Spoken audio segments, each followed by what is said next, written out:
I'm Cinder Niemela, and along with Charlotte Gilmano, welcome to the Inspired Wisdom Podcast. I believe the most powerful gifts you can give yourself is time to reflect on your talents and experience, and then have the wisdom to act with confidence and grace. This podcast is for entrepreneurs, leaders, and individuals who want to thrive in work and life. Your journey to being connected and inspired by the world around you starts right now.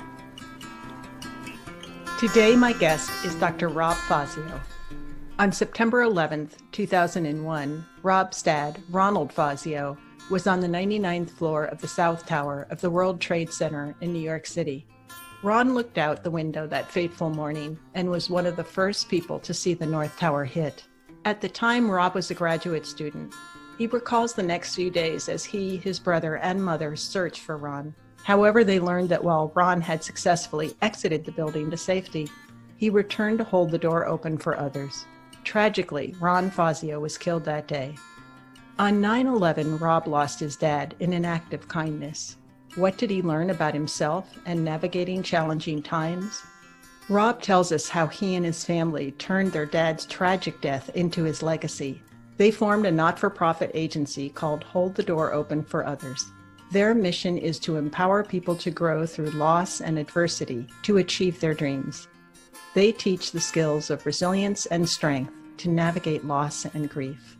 We all experience loss of varying intensities. It's our shared human experience.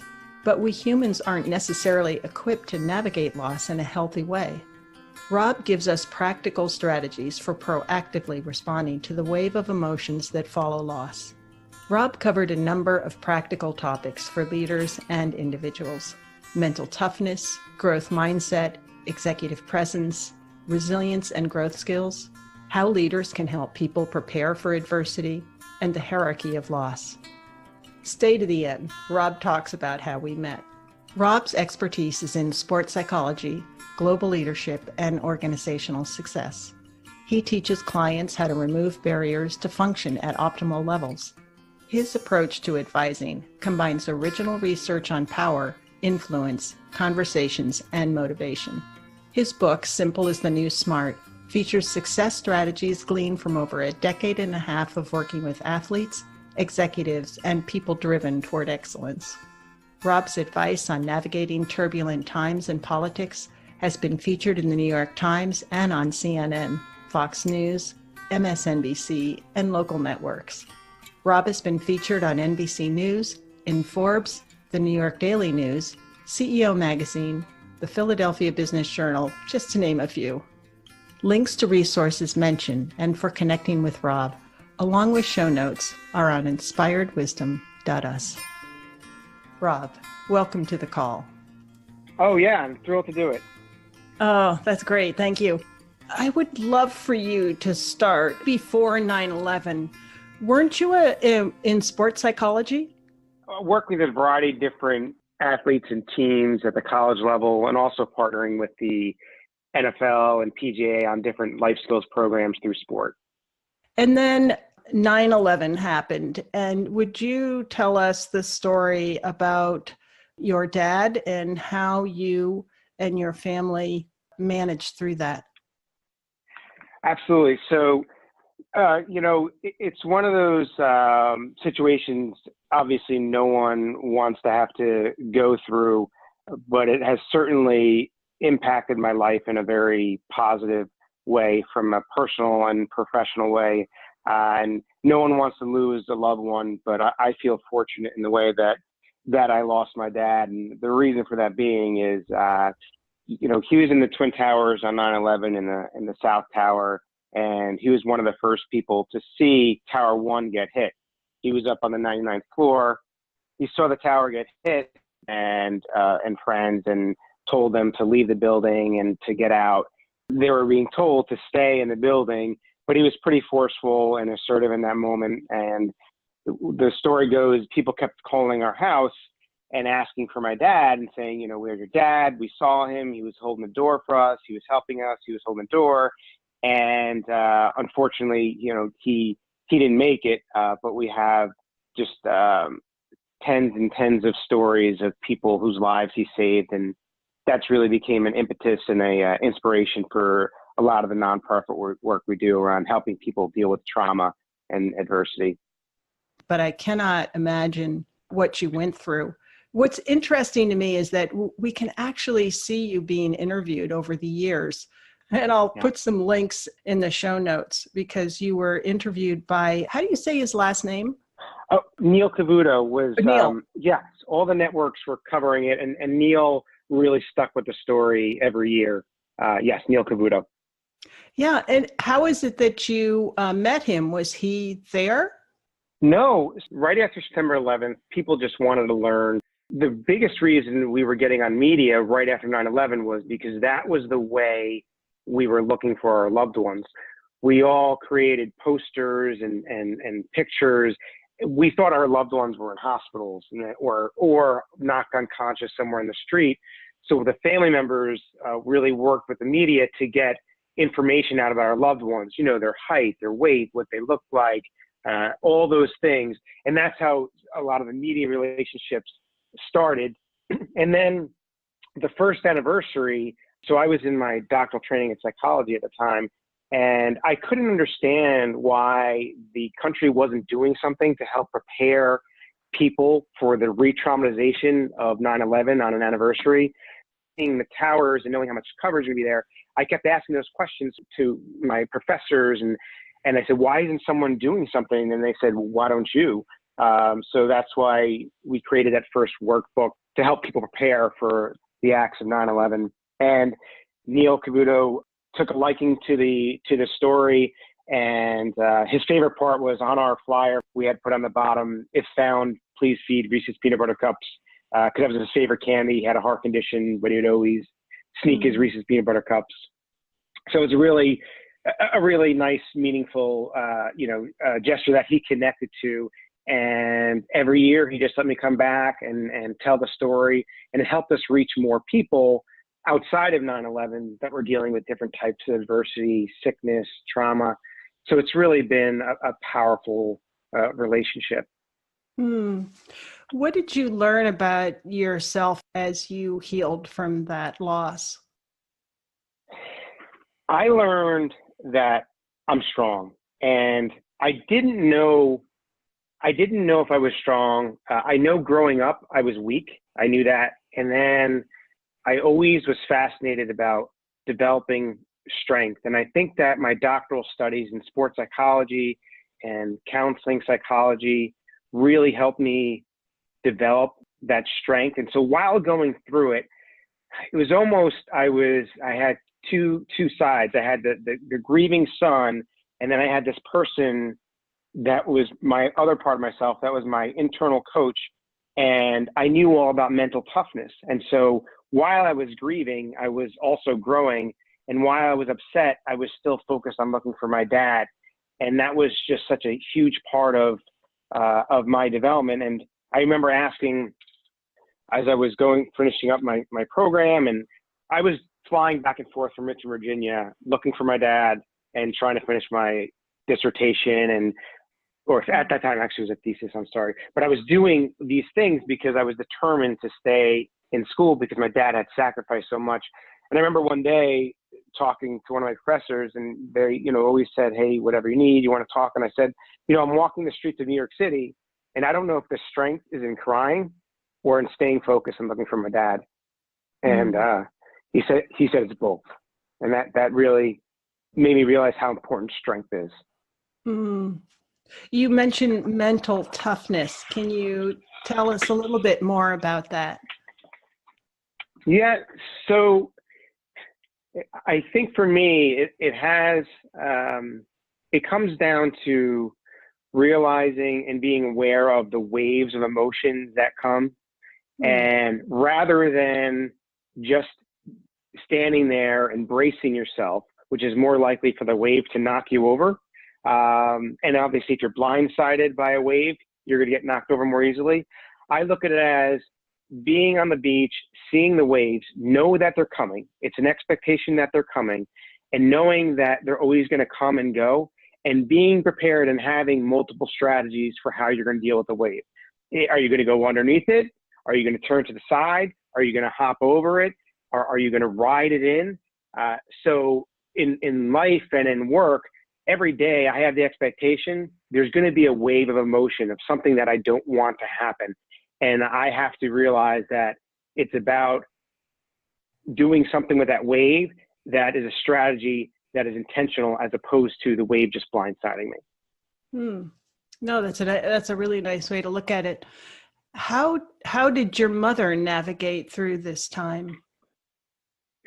It was obviously very difficult. I mean, she's an old school Sicilian, so if she could still wear black every day and think about my dad all day, she would. Fortunately, we've done a lot of work, and she's done a lot of work on herself to enjoy life and her grandchildren and develop her own type of strength. I think it was a lot of it had to do with family and friends and having an outpouring of support.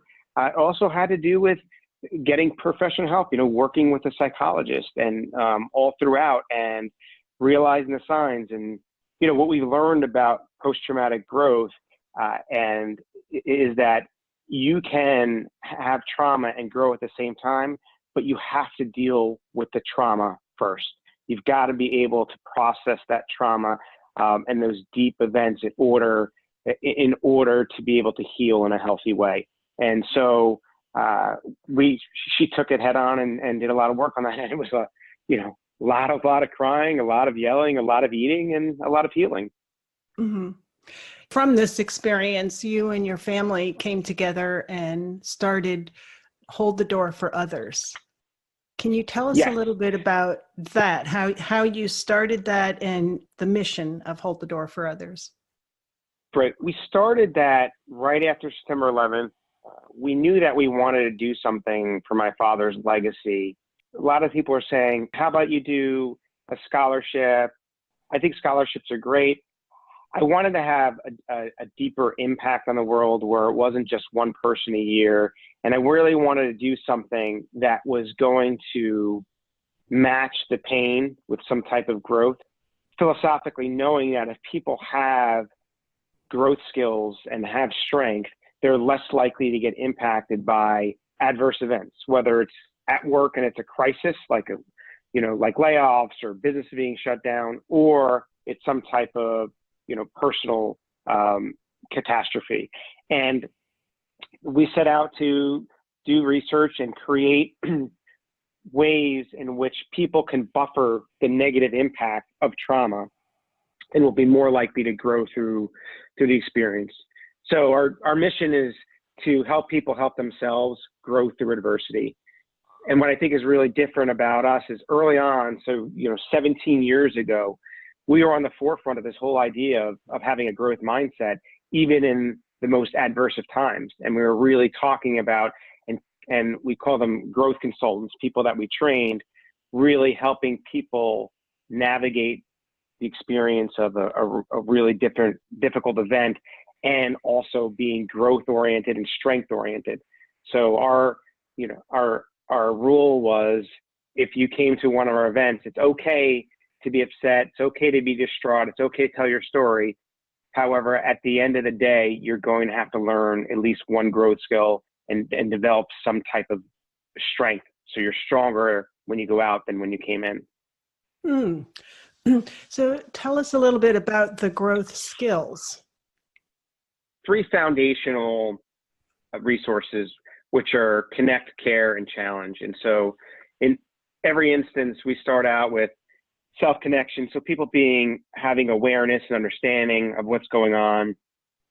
Self-care is making sure that people know how to take care of themselves, whether it's exercise, relaxation, self-talk.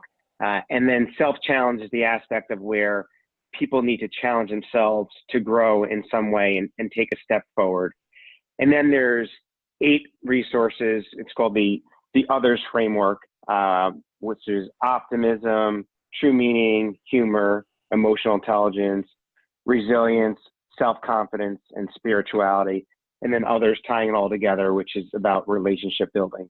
And so we have different activities, different development skills you can learn in relation to each of those resources.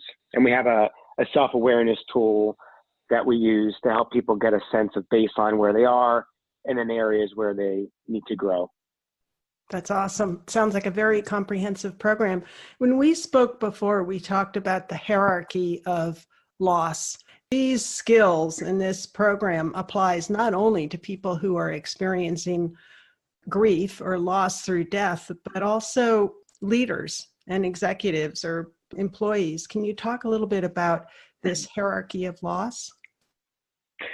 Yeah, so the hierarchy of loss is depending on how public or how quote unquote traumatic something is perceived, the more empathy you get from people. So for example, if someone came to one of our Hold the Door days and their child just died, motorcycle accident, what have you, and then someone dealing with not getting a promotion, right? Different type of loss.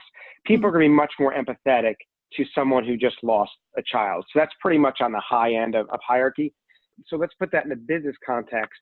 If someone loses a child, people are much more empathetic at the workplace to them. However, if someone had aspiration to do something and it doesn't happen, that's also a loss, and they're likely to get less empathy.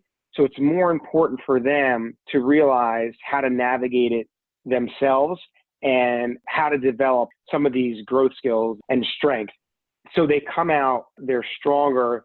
The event becomes a catalyst for growth as opposed to something where they feel like a victim. No matter what the situation is, at the end of the day, you're the only person that is with yourself for the rest of your life, all your life. And so the more to the extent that you can become self-reliant and realize I've got to create my path. And it's okay to be bummed out and it's okay to have tough days, but you can't make that a permanent fixture because we know how powerful our minds are. And if we set them on the path, they're going to reinforce that path and find all that stuff around confirmation bias, and they're going to find information to reinforce that narrative. So if you're saying, why did this happen to me? Your mind's going to tell you why it happened, and it's going to put you in a mindset of thinking that something happened to you and something is wrong, as opposed to figuring out what that first next step is and what you're going to do to get to where you want to go and to focus on your aspirations. When we think about some of Carol Dweck's work, as I understand it, it's the growth mindset is, are you open to the moment and open to change, or are you, fixed on what your own beliefs are? Yes. So Carol Dweck stuff and David Rock stuff are great. They put science to something that was more of a gut feeling on our part 17 years ago. A lot of our stuff was based on cognitive behavioral therapy, and so there was empirical support to what we're doing. But the neuroscience has become more mainstream now that is explained better. And I think that's powerful, especially with leaders. When you explain them that our minds are more elastic than we thought they are, it's so much more powerful. I think the other thing is, from a leadership perspective, when a crisis happens, the leader's under a microscope and the organization takes on the DNA of the leader. So small decisions on the first moves that a leader makes in a crisis really brand the organization. So it's so important to, first focus on safety, right? If it's something that has to do with safety, and then focusing on your people. And in parallel, you can focus on the business and business continuity. The mistake executives make all the time is they just think of the business and shareholders and business continuity and don't do enough messaging around why it's important for people. The other thing where businesses make mistakes is, in a crisis that they caused, they're not willing to sacrifice something. And people want to see you sacrifice something if you created some type of crisis. Oh, so a couple of questions come to mind. In creating a crisis, Sure. We hear a lot about disruption and disrupting the workplace to keep it kind of resilient, but it creates change and chaos and uncertainty for people. What is your perspective on the healthy way to create disruption in the workplace? If you look at the most early work on resilience, it has to deal with two factors. So they looked at children and they looked at developing resilient people. the two factors are support and challenge. In parallel, that's what makes strong people. If you just have support, it's disempowering and people become weak. If it's just challenge, people don't grow because they don't have the space to develop and think things through. So in change initiatives and in disruption, if it is known that there's both support and challenge there, and it's organizationally top down, it's part of the culture and the climate, I think that's when you get successful change, because it becomes about transition, which is something that is internal and a process as opposed to something that's happening to you. That's really key factors. And that philosophy is what we took, and I use this all the time in my executive advising work. It's not just the idea of being supportive or not just the idea of challenging people, it's both. So that idea of connect, care, and challenge, I use all the time working with senior executives, right? I understand them, I listen to their story and let them know that I care for them on their same team, and then I challenge them, and I challenge them tough. Mm-hmm. Can you give us an example of a company or an executive that you've worked with that has successfully maneuvered through change? Yeah, sure. It's oftentimes organizations, whether it's a hospital or a business, where there's something going on, a business factor that they don't have control in. So let's say it is a series of layoffs. There's no questions off. We have to do a reduce in force of 10%. Some of the best leaders that I've worked with are really good at realizing what the landscape is and what the things that are just uncontrollable, and communicating that and saying just that. This is a tough time. Here's where we are. And then talking about how they're going to do everything in their power to make this as positive as a transition as possible. So the leader will, in this time, communicate much more so than they have ever before. They will have a group of people that they know are loud detractors and make sure they're aware of what all the things are that might blindside them. They'll have a group of champions that are positive people that they know are going to, no matter what, do what's best for the company. And then they create situations that are the best possible outcomes. So they take their group of people and they say, we've got to lay off this amount of people. Let's figure out if we can position you in another part of the business, or let's see if we can help you in your transition externally and support you in finding a new job. And it's not an event, it's a process. So they time it out, they think through things, they layer it, they partner with people. It's a very humanistic approach. So the numbers are the same as far as what needs to happen as far as cutting numbers, but the way they do it is less surgical and more humanistic. Oh, I like that. I've worked with some leaders who say that they may feel guilty about taking time for themselves and doing self-care. What does that look like for some of the leaders who are going through it? So the bottom line is, it's pretty simple. If you don't take care of yourself, whenever there is pressure, you're just going to revert to doing whatever feels good and what your natural tendency is. And think about if you went to make business decisions and you just did them based on what felt good as opposed to objectively looking at things. So an emotionally drained mind and body is not a strategic mind and body. So there's a business case for it. The other thing is, one of my favorite quotes I heard is, guilt's like being in a rocking chair. It gives you something to do, but gets you nowhere. Right? So if people get caught up in that, and waste energy and like, I'm not sure this is the right thing to do, then they're focusing on the wrong things. Plus, there's something about modeling. I think in American culture, we get very much so caught up in these metaphors and military metaphors, which is like, first feet on the ground, last feet to leave the battlefield. And that's great in war. But when something is going on a yearly basis and a daily basis and it's a grind, you have to role model doing things that help people be more effective and productive employees. And we know that people are more engaged, loyal, more productive when they're able to be re-energized. And ways to do that are helping people focus on their sweet spots and their strengths, but also demonstrating the importance of self-care. Mm-hmm. And so that self-care doesn't mean that we have to have cots and take naps in every organization or allow organizations to do that. It can mean that there's programs that teach people inside of work how to practice self-care at their desk, or more importantly, outside of work, how do you manage your stress, and having active ways to do things to practice self-care. Mm-hmm. Actually, this is probably a really good segue to your book, Simple is the New Smart. How is it that you came to write this book? I've always had a dream of writing a book, and partially I think that's because I was always told early on that I wasn't very smart. So, back when I was a kid in school with all these standardized tests, I didn't really get things. My reading comprehension wasn't very good. And then when I went into graduate school, or actually before graduate school, I was basically told to not pursue a doctorate because the chances of me getting in were slim to none, with none being much more likely. And so I've always been driven by negative messages. I'm one of those weird ones like that.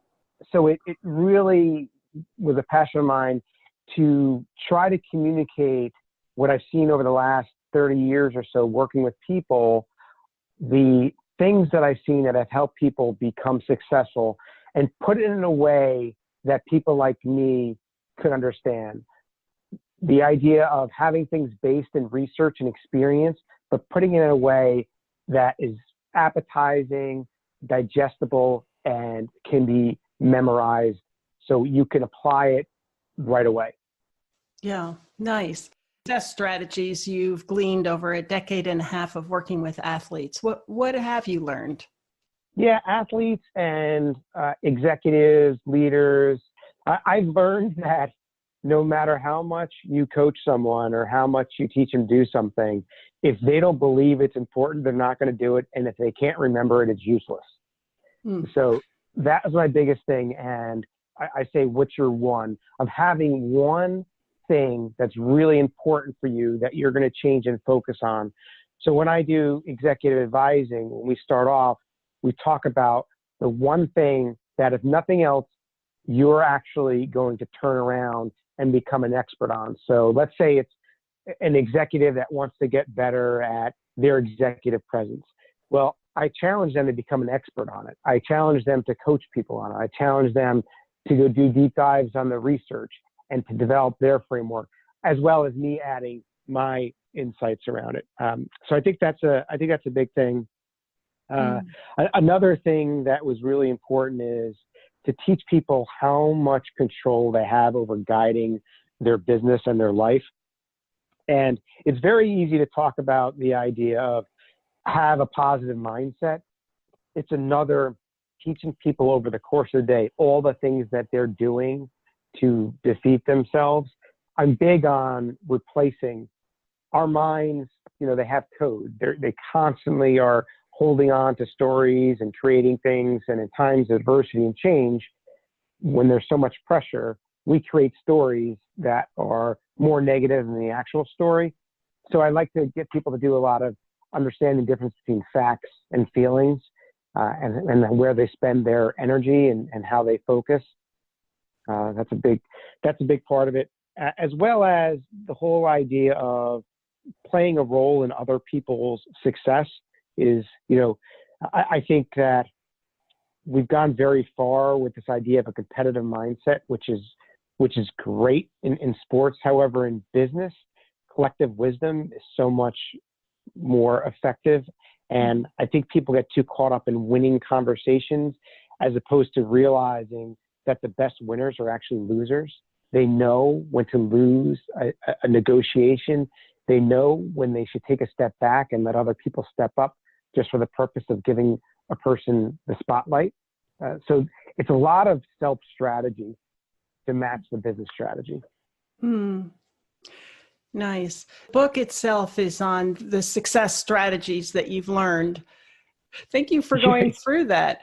I think it's really helpful to have the foundation in sports psychology. There's just a balanced approach to being an athlete and being a master athlete. There's this focus that they have. and Yes, a discipline to the sport, and then a balance. I mean, an athlete just can't go on no sleep and no food and no rest. They do balance. exactly. Yep, absolutely. And they're also good at the whole body, mind, spirit. My body is what has to be in tip-top shape, and so does my mind. And I have to have some sense of purpose in what I'm doing. And that's really powerful. And I think, especially working with people in business, this idea of being connected to something greater than myself has become a really big factor. That's a good one. I was just talking with an executive the other day about purpose and being connected to something bigger than themselves, because they've got amazing energy. She loves her job and she has a clearly defined purpose. Can you give us a couple examples of executives who maybe didn't have a well-defined purpose greater than themselves and how they shifted that? Sure. Let's say, so a surgeon that I would work with. I've had the opportunity to work with a lot of different types of doctors, and surgeons are notoriously known for saying things like, why do we need to talk to people if I can just cut, right? There's really no reason to do that. And so there's purpose, big P, capital P, which is my purpose is that I'm helping people or making a difference or helping them walk better. And then there's purpose, small p, which is trying to teach people what their role is and how it makes an impact. So for a surgeon, they might say, listen, at the end of the day, I need to bring in a certain amount of revenue for the hospital. Plus, I love being the best in my field, and I want to be known as the best. The rest of the stuff really doesn't matter to me.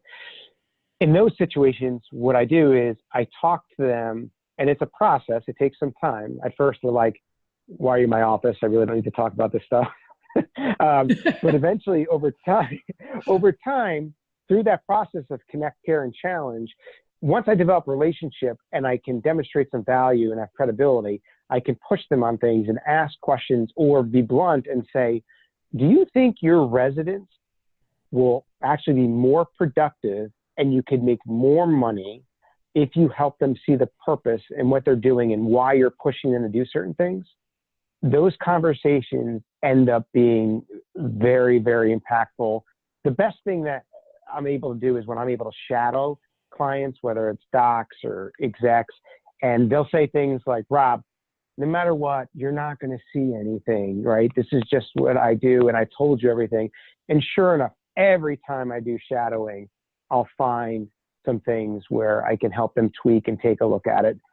Those kind of touch point conversations where you have your direct observation are really valuable. And that perhaps is a good segue to the motivational currency calculator. I love that name. Break it down for us. What is it, and how is it that you came about doing this? Yeah, so this is our latest work and where I've been doing most of my keynote speaking as well as advising around. And there's a lot of different frameworks around motivation. Some of them are complicated. Some of them have no backing whatsoever, and they're just kind of words that rhyme and such. And I try to morph the two, right? I want to connect some of the research to the practical aspect. What I do is it either needs to have to rhyme or start with the same letter so people can remember it and apply it within the next hour. There was a Harvard psychologist, his name is David McClelland, and he came up with this idea of social motives. And he studied for years what underneath people's personality, what drives them. So given any situation, they're likely going to be motivated and pulled in a certain direction. Based on his theory and some research that I've done on the social motives as well as some other aspects of motivation, I came up with the 4 Ps of what I call motivational currency. And the idea is we're all coin operated. It's a matter of realizing which coins work for each person. Now, I think psychologists have gone way too far with the idea of putting people in boxes and giving them codes and colors and forcing people to be in one box or color the other. I think people are a little bit more complex. And I think you can have multiple motivators. Whereas you might have one primary, you could have more than one that is strong. So the 4 Ps are performance, people, power, and purpose. And performance is about achievement. It's about accomplishing results. People is about harmony, relationships, teamwork. And power is about influence, advising, having an impact. And purpose is about having a connection to a higher meaning, being connected to something greater than just yourself, having a natural desire to want to help others. And this combination of four, you can have a strength of high, medium, or low across all four of them. And there's different profiles. So someone who's really high in performance, really low in people, and really high in power and low in purpose tend to be really good turnaround or change leaders because they go in and make things happen. What's more important to know is it's your profile gives you some awareness of where you're directions you're likely to get pulled in. But what really matters is how good you can flex. So we call it recognition, which is your own motivational currency, reading, which is understanding and reading other people's motivational currency, and then leading, which is being able to adapt and adjust and use language associated with other people's motivational currency. And what we found is that makes you just much more influential because people are more willing to be influenced by you. It's exciting. And they can take the assessment on your website, and I will provide a link for that. I thought it was just really interesting. So in going back to the surgeon, not to pick on him, hopefully he won't listen to this. No, don't worry. There's several, so there won't be any one person. Based on your description, would you say that he was motivated by performance and power? Yes, and usually that's the case.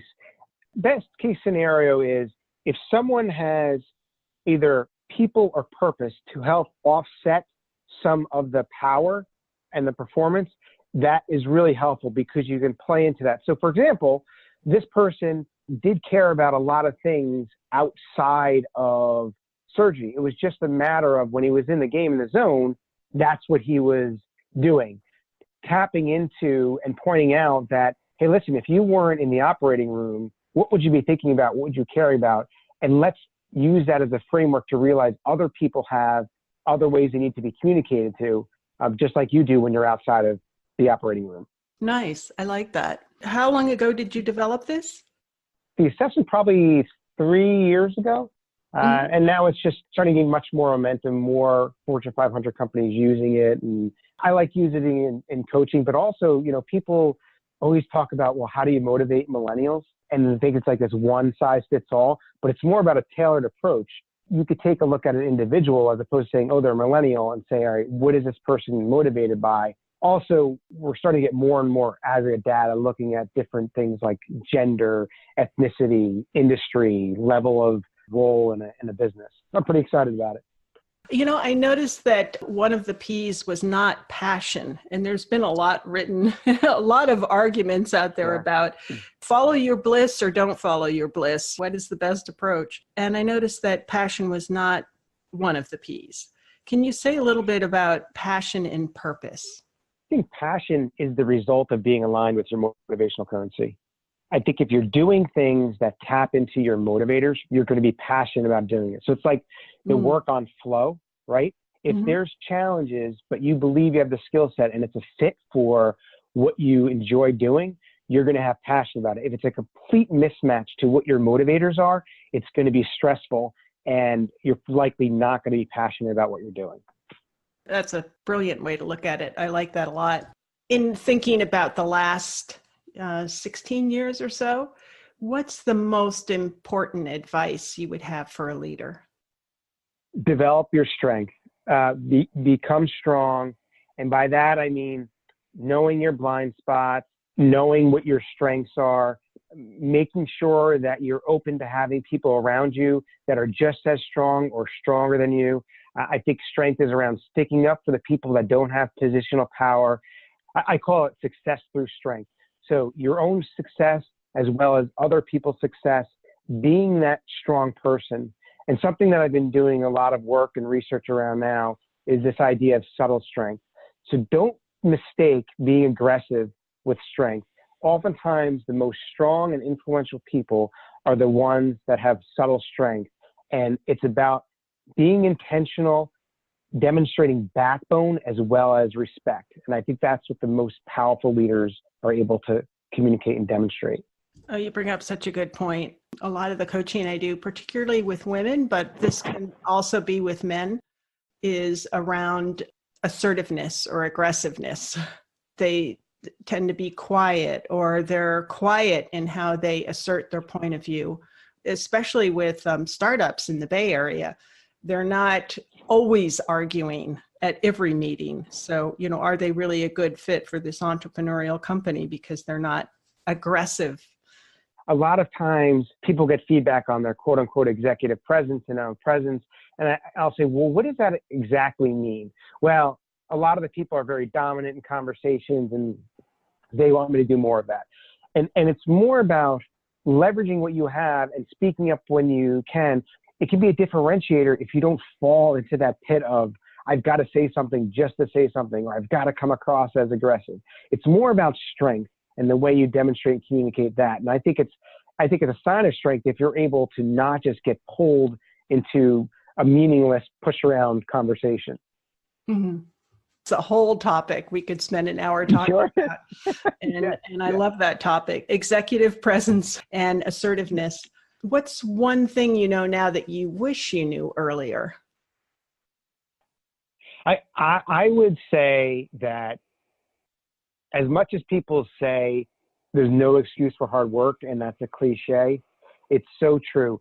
So realizing people talk about, oh, these people on LinkedIn have this great platform, or this person gets these book deals. All those people, or let's say the high majority of them, didn't buy their way to that. They worked their butts off in some way, shape, or form. They took risks, and they had to be strong. They had to push things. They had to make sure they had enough money to pay their expenses as well as take some financial risk to get to where they are. I see very few successful people that haven't put the time and commitment into their craft and building their platform. So point is, it might be simple, but it's not easy. That's great. Thank you. Yeah, there is a lot of hard work to that. And again, back to athletes, that there's a discipline and a lot of hard work to being an Olympic athlete, or on the NFL, yes, which is also where you work. What's a habit or a mantra that keeps you focused? A habit, I would say, is I'd go back to the idea of focus. One of my favorite stories is about Bill Gates and Warren Buffett when they first met. Bill Gates didn't want to meet Warren Buffett, and Bill Gates' mom puts them together at a dinner with other people, and she asked everyone to write down one word that they think directly contributed to their success. And unbeknownst to both Bill Gates and Warren Buffett, on a piece of paper, they wrote the same word, which was focus. And it's another thing that's simple, but it's not easy. If you have that one thing that every day when you get up, you do something to work towards. So for example, for me, it's the next book. What do I do every day to get to the next book? That's what I think really differentiates people that get by and people that make things happen. I bet that's in your book as well. Actually, I heard that story afterwards, but it'll be in the next one. Okay, great. What is your next book on? The main philosophy is going to be around subtle strength, which is the idea of being intentional and demonstrating both the idea of having backbone as well as respect. And I'm really getting deep into how do you change people's minds that are alpha personalities, and how you work with alphas, and how you help alphas realize the importance of collaboration and collective wisdom. Oh, that's great. That's the topic we were just talking about. Yeah.